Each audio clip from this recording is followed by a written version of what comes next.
4 October তাদের দুজনের প্রথম দেখা হলো।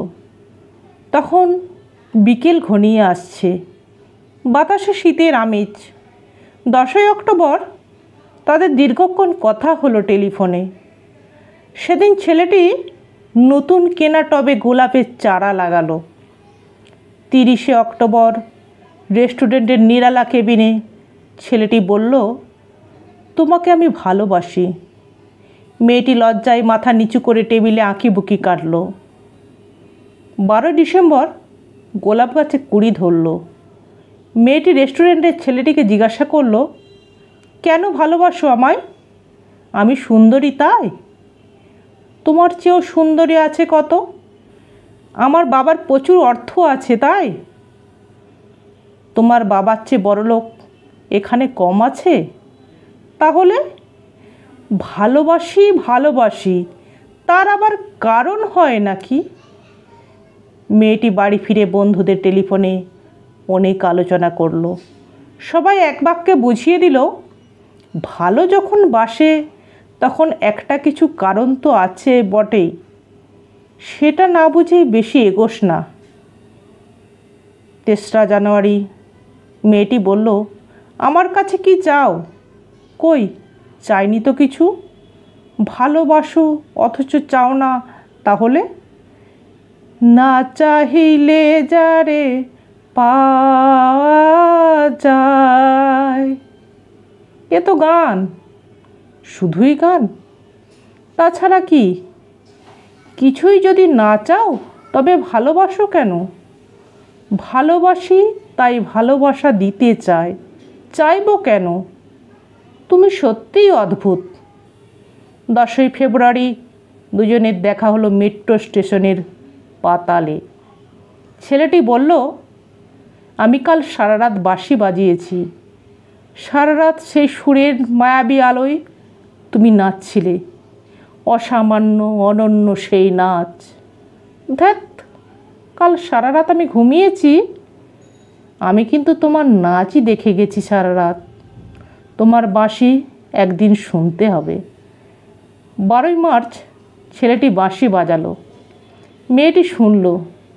সময় থমকে রইল অনেকক্ষণ। বাঁশি যখন থামল, মেয়েটি দু চোখ ভরা জলে বলল, বাঁশি শুনতে শুনতে আমার ঘুম এলো আবেশে। আমি দেখলাম আমি নাচছি, মেঘের মাঝখানে তারাদের পাশে আমি নাচছি, আকাশে ফুলের গন্ধ। ডাক্তার আমায় বাঁশি বাজাতে নিষেধ করেছেন। সে কি, কেন? বাঁশি আমায় টেনে নিয়ে যায় স্বপ্নের মধ্যে। ডাক্তার বলেছে, স্বপ্ন দেখে আমার মস্তিষ্কের শিরা উপশিরায় জট পাকিয়ে যাচ্ছে। তাহলে ভাবছি।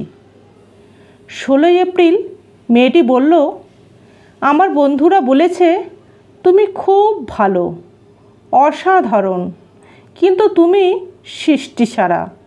তোমার স্বপ্ন সব অর্থহীন। আমি জানি। স্বপ্ন টপ্ন ছেড়ে দিতে পারো না তুমি? না। তাহলে তুমি তো আমাকে হারাবে। তোমায় পাইনি তো কখনো। 5ই মে ছেলেটির মস্তিষ্কে অপারেশন হলো। একটু সুস্থ হতে মেয়েটি এসে বলল, ভালো আছো তো? এখন আর স্বপ্ন দেখছো না তো? দেখছি আরও সুন্দর সব স্বপ্ন। তাহলে তো দেখছি অপারেশনটা আদৌ সফল হয়নি। বাড়ি ফিরে বন্ধুদের ফোন করলো মেয়েটি। বন্ধুরা এক বাক্যে বলল, বাঁশি বাজানো, স্বপ্ন দেখা সবই ব্যাকডেটেড, সৃষ্টিছাড়া। তুই আর লোক পেলি না? তুই এত রূপসী, তোর এত উজ্জ্বল প্রসপেক্ট। ভালো যদি চাস তাহলে শিগগির বিয়ে করে ফেল তোর দাদার সেই বন্ধুকে। উনি তো শুনলাম কানাডাতেই সেটেল করবেন। 7ই জুলাই মেয়েটি আবার জিজ্ঞাসা করলো, তুমি সত্যি কি চাও বলো তো? তুমি আরও সার্থক, আরও সুন্দর হয়ে ওঠো, ব্যাস, আর কিছু না। আর চাই স্বপ্ন দেখতে। ও, স্বপ্ন তাহলে তুমি ছাড়তে পারবে না? না। তাহলে থাকো তুমি স্বপ্ন নিয়ে। 12ই আগস্ট গোলাপ গাছে ফুল ফুটলো অনেক। সেদিন দুপুরে ছেলেটির মস্তিষ্কে আবার অপারেশন হলো। 13 সেপ্টেম্বর ছেলেটি মারা গেল। 14 সেপ্টেম্বর মেয়েটির শুভ বিবাহ সুসম্পন্ন হলো কানাডাগামী সেই পাত্রের সঙ্গে। 20 সেপ্টেম্বর গোলাপ গাছটি হঠাৎ ঝড়ে উপড়ে গেল। সেদিন সন্ধ্যার বিমানে মেয়েটি হানিমুনে গেল। যাবার আগে বন্ধুদের বলে গেল, স্বপ্নের চেয়ে বাস্তব অনেক ভালো, অনেক মধুর।